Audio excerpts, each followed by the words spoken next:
example.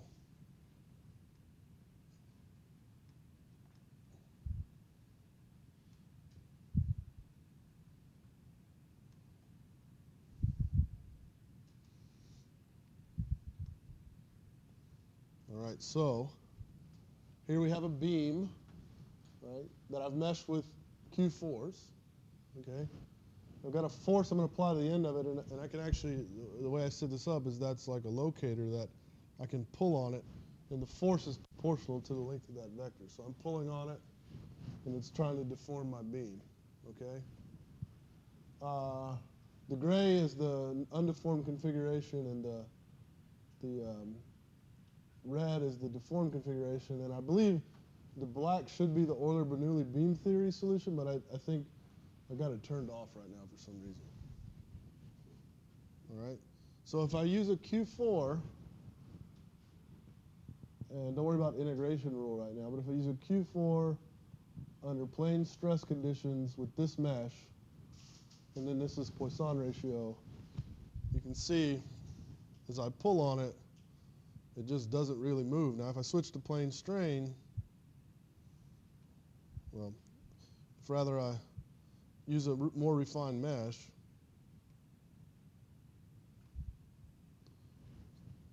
all right, so if I refine the mesh, I get deformation. Right? But if I have that badly shaped element, I get very little deformation. And then if I switch to plane strain, even if I use, say, a refined mesh, now watch what happens when I move the Poisson ratio towards a half, locked. It doesn't matter how much force I apply to it. It doesn't move. Right? Reduce the Poisson ratio, it's fine.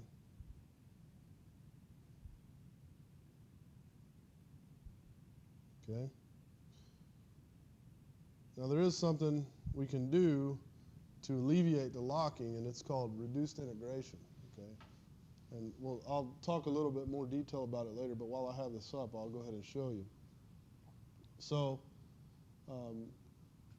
what we mean by reduced integration, so these are Q4s. How many Gauss points do you need to exactly remember a Q4 will have terms in the shape functions that are like c squared, eta squared, right, in terms of the parent element coordinates. That's the barometric coordinates. So how many Gauss points do you need to exactly integrate that? 4, right? So what we call full integration is the integration order, the Gauss integration order, which is required to integrate the parent element exactly, okay? Now we also know that as your elements become distorted, your integration is not exact. It's only exact on the parent element, right? So as your elements become distorted, if you have a kind of distorted mesh, and this is another reason that you really want a good quality mesh for many reasons. You don't want bad aspect ratio elements. You also want your integration to be accurate. So you really want your real physical elements to be as much like the parent element as possible for a good integration procedure. Anyway, so what we call full integration is the quadrature rule that we need to integrate the parent element exactly. And in the case of a Q4, that's 2 by 2, right? So on the button up there where it says integration rule and I have full selected, I'm doing 2 by 2 Gauss integration, okay? But if we do anything less than that, we call that reduced integration. And what's the only one more reduced than a 2 by 2 for a quad 4? It's 1 by 1, which is a single point right in the center, right? So if I do a single point integration right in the center,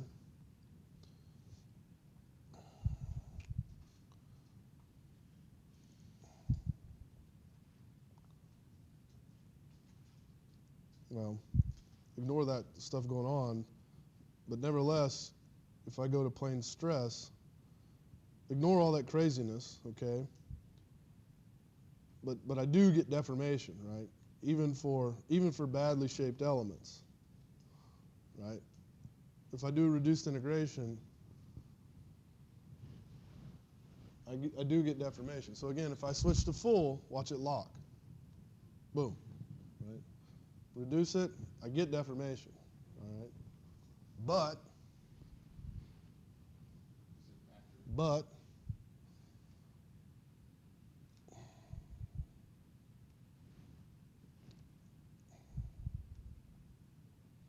see if we can make it do it.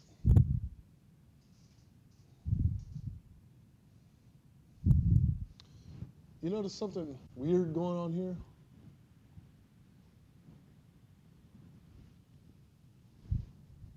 It'll really happen now.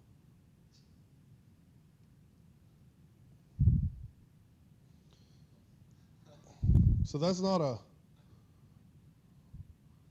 it's not like some mistake in the calculation I made. This is real.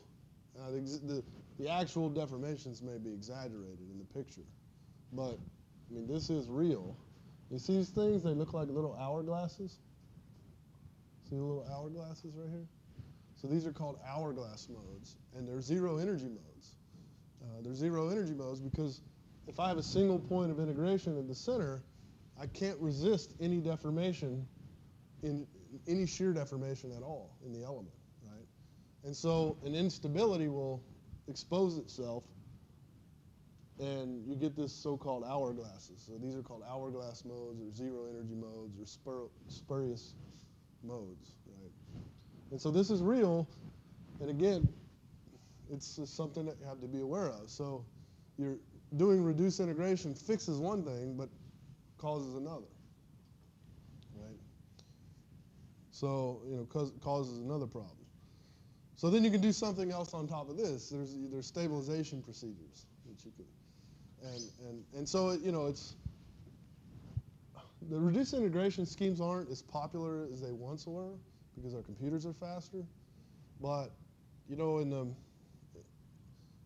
when the finite element methods and computers got to this point where we could do large scale, like say crash simulations, like automobile crash simulations in the 80s, in the 80s and early 90s, you know, the workhorse in those were single integration point elements because as good as, I mean, you know, you could do them, but if you tried to use fully integrated elements everywhere, then it'd slow you down so much you couldn't do it. So even in 3D, they use a 8-node brick with a single point integration in the center, which has zero energy modes like crazy, but then they use a stabilization procedure on top of that. And in a lot of places, it's still sort of the workhorse technology they use. But now computers are faster, and you know, especially with multi-threading and other things, I mean, you can integrate, you can evaluate functions at all the Gauss points on multiple threads, and you know, it's not a big deal.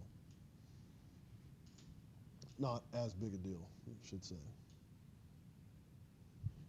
Okay.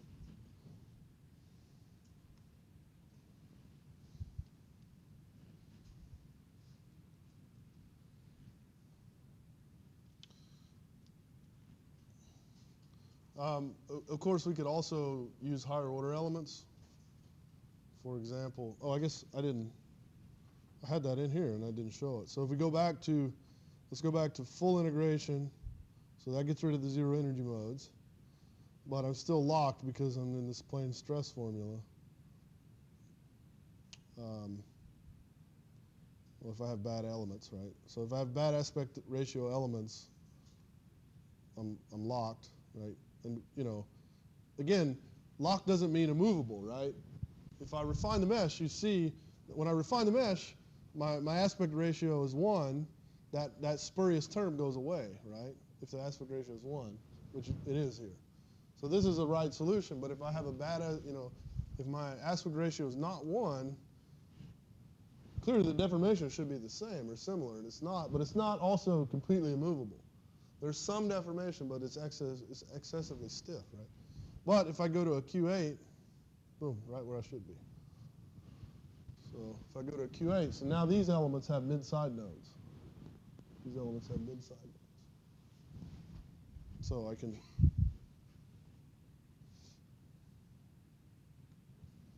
okay, so, yeah. So for example, if I use a Q8, have some mid-side nodes.